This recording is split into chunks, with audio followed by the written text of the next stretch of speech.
तो valuation of NCI के reference में बात होगी इस क्वेश्चन में। हमारे पास दो ऑप्शन होती हैं,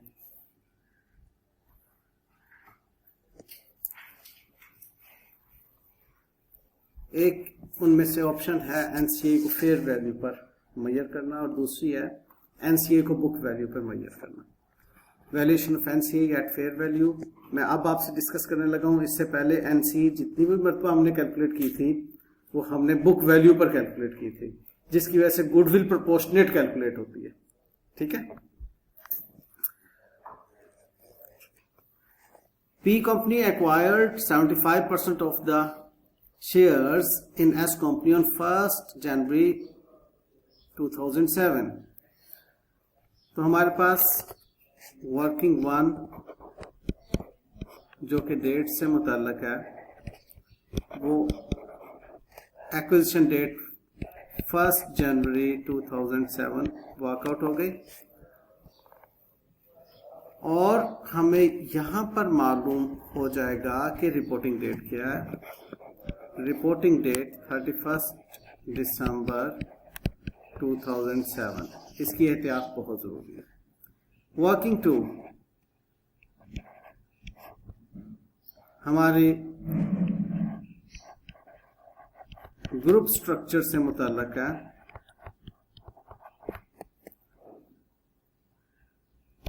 कंट्रोलिंग इंटरेस्ट की परसेंटेज और नॉन कंट्रोलिंग इंटरेस्ट की परसेंटेज। इधर सादा सी बात उसने बताई हुई है 75%, तो ऑब्वियसली वो 25% है। लेकिन इसके साथ ही एक और एसोसिएटेड वर्किंग बहुत जरूरी है, वो ये कि इनके पास होल्डिंग कितने कितने नंबर ऑफ शेयर्स की है। तो यहां से मालूम होता है कि एस कंपनी के पास 50,000 रुपए का एब्सोल्यूट अमाउंट इन रुपीज और डॉलर वट एवर, इधर अगर डॉलर दिए हुए हैं तो डॉलर और रुपीज, 50,000 रुपए का शेयर कैपिटल है और 1 रुपए का एक शेयर है। तो नंबर ऑफ शेयर्स कितने हुए? 50,000। अब यहां पर अगर 25 पैसे का एक शेयर होता, एग्जामिनर ऐसे गड़बड़ करता है आप लोगों को, तो आप 25 से डिवाइड करते हैं तो आपका 2 लाख नंबर ऑफ शेयर्स बन जाते। ठीक है, ये बात समझ में रखिएगा। उसमें से 75%, अब मालूम क्या होगा, 50,000 का 75% और 50,000 का 25%। 50,000 का 25% 12,500 और ये 37,500। ये नंबर ऑफ शेयर साथ ही कैलकुलेट कर लें, ये बहुत अहम टिप है। उसके बाद वर्किंग 3 में आप तशरीफ ले आइए। Working 3 is about cost of investment.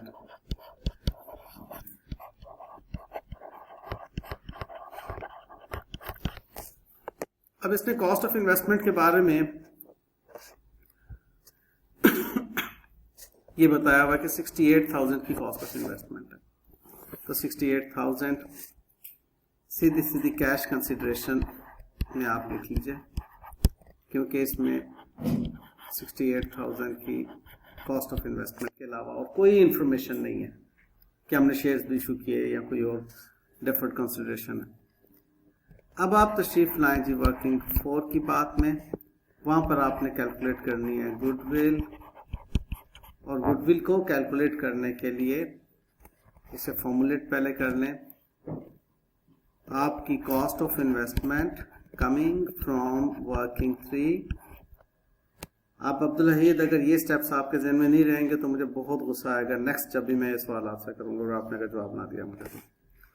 Cost of investment working 3 से हमारे पास आ रहा है 68,000। साथ ही हमने एनसीआई लिखनी है, लेकिन चूंकि यहां पर अब फेयर वैल्यू पे एनसीआई कैलकुलेट हो रही है, उसने कहा कि P values non controlling interest at fair value. चूंकि फेयर वैल्यू पर एनसीआई कैलकुलेट हो रहा है, लिहाजा फेयर वैल्यू लिखेंगे एनसीआई की। एनसीआई एट फेयर वैल्यू कैसे बनेगी, अब ये स्टेप गौर से देखिएगा। नॉन कंट्रोलिंग इंटरेस्ट के पास कितने शेयर्स 12,500। जिस दिन एक्विजिशन हुई थी उस दिन market price of S company ₹1.60 थी। ठीक है, आप ₹1.60 से इसको मल्टीप्लाई करेंगे,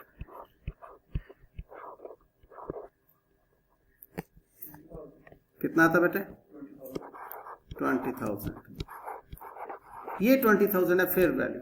इससे पहले हम क्या करते थे, हम नेट एसेट्स की बुक वैल्यू की प्रोपोर्शनेट इसमें डालते थे। तो अब हमने क्या किया, इसकी आपने एनसीआई की डायरेक्टली फेयर वैल्यू मालूम की। हमारे पास टोटल आ गया 88,000। और नेक्स्ट हम क्या कर रहे हैं, नेट एसेट्स, बल्कि मैंने इसके लिए आपको कहा हुआ है आज ही इंशाल्लाह इसकी बात भी बताऊंगा, fair value of net assets of S company on acquisition date आपने लेना होता है। ठीक है, उसके लिए एक्विजिशन डेट पे उसके नेट एसेट्स में शेयर कैपिटल मौजूद होता है,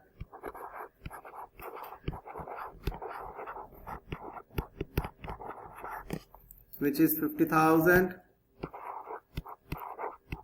और उसने बताया वो होगा आपको कि retained earning on the date of acquisition क्या थी इसकी।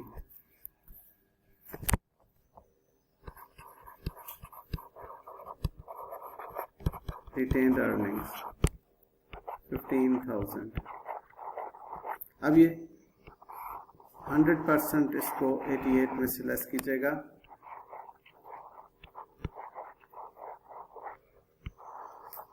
आपके पास से जो गुडविल आएगी फुल वैल्यू गुडविल होगी, फुल वैल्यू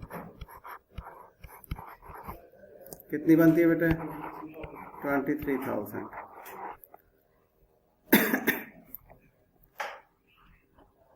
कैलकुलेशंस चेक की हैं सब? ओके। अब इसमें से हम क्या करते हैं जी, इम्पेयरमेंट को लेस करते हैं, फैनी इस केस में नहीं है, नील है, गुडविल इज नॉट इम्पेयर्ड, और हमारे पास 23,000 की गुडविल ऑन रिपोर्टिंग डेट आ गए, फुल वैल्यू गुडविल। इसे आप कंपेयर करेंगे, जब मैंने इसी क्वेश्चन को एनसीए कैलकुलेट करवाई थी उसकी बुक वैल्यू पर ऑफ द नेट एसेट्स, तो हमारे पास गुडविल डिफरेंट आई थी, क्योंकि यहां पर उस वक्त हमने 65 का 25% लिया था। ऐसा ही है। okay. अब आप कंसोलिडेटेड बैलेंस शीट बनाने से पहले एक और वर्किंग कर लीजिए, एनसीआई की वर्किंग। एनसीआई की वर्किंग ऑब्वियसली ये एनसीए ऑन रिपोर्टिंग डेट की बात हो रही है। एनसीआई ऑन रिपोर्टिंग डेट के लिए पहले आप लेंगे NCI on acquisition date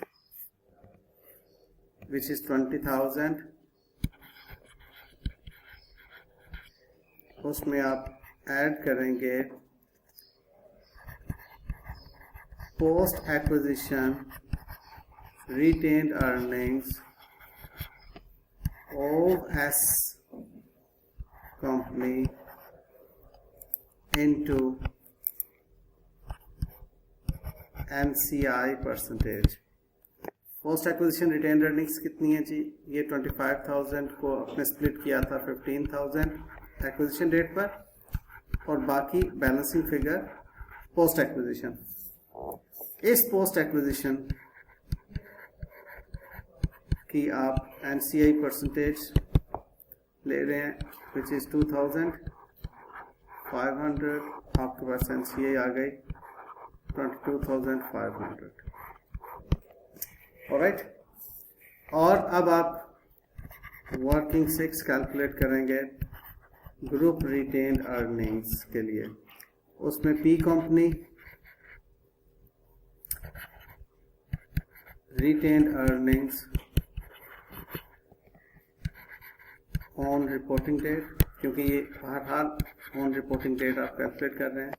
P company की retained earning on reporting date is 70,000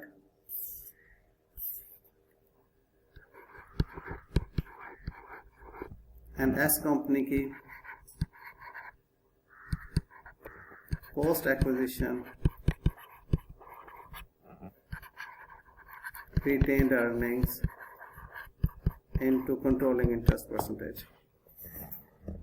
अब वही ऊपर जो 10,000 था एस कंपनी का, उसका 75% कंट्रोलिंग इंटरेस्ट परसेंटेज लिया आपने, 7,500। गुडविल इम्पेयर हुई हुई है नहीं, इसलिए यहाँ पर कुछ भी नहीं ऐसा आएगा। कॉस्ट ऑफ एक्विजिशन नहीं, यहाँ पर उसका भी कोई इम्पैक्ट नहीं आएगा। अब आपके पास 77,500। ऑलराइट, बनाएं जी इसकी consolidated statement of financial position.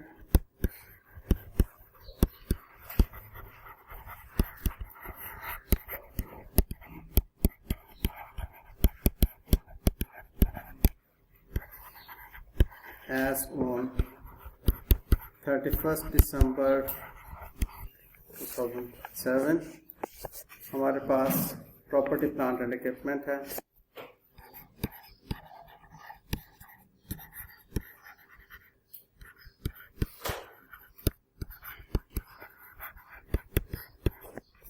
मैंने वर्किंग के तौर पे आपको बताया हुआ है कि इसको यहाँ पर वर्कआउट कर लें। 110,000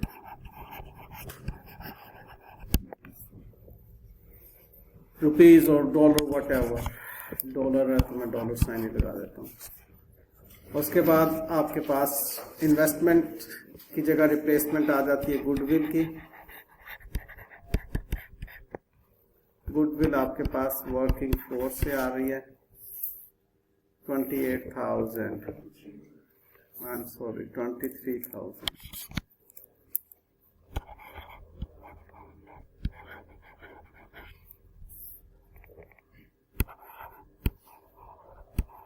23,000 और आपके पास करंट एसेट 52 प्लस 35 के हैं।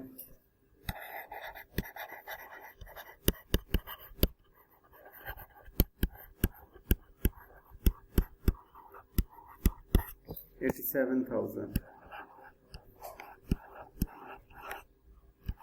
सम कीजिएगा 220,000। अब आप लेंगे ओनर्स इक्विटी,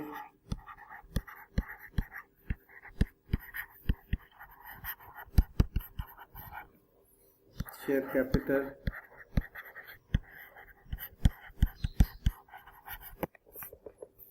शेयर कैपिटल 100,000 इधर कॉलम यूज कीजिए। ग्रुप रिटेन्ड अर्निंग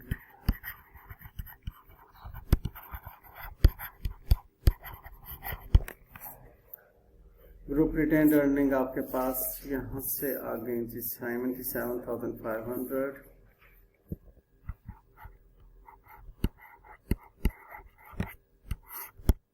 कीजिए 177,500, इसमें नॉन कंट्रोलिंग इंटरेस्ट लें।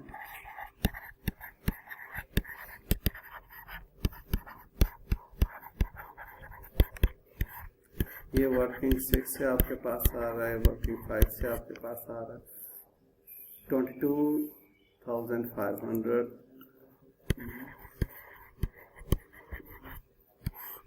टोटल कीजिए क्या था बेटा,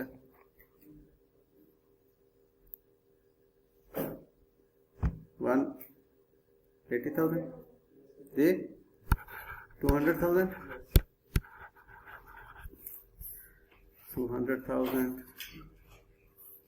और आपके पास करंट लायबिलिटीज 10 and 10।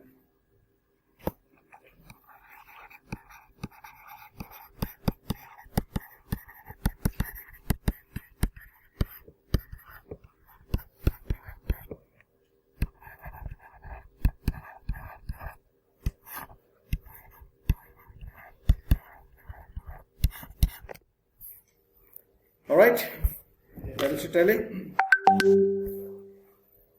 समझ में आती है बात?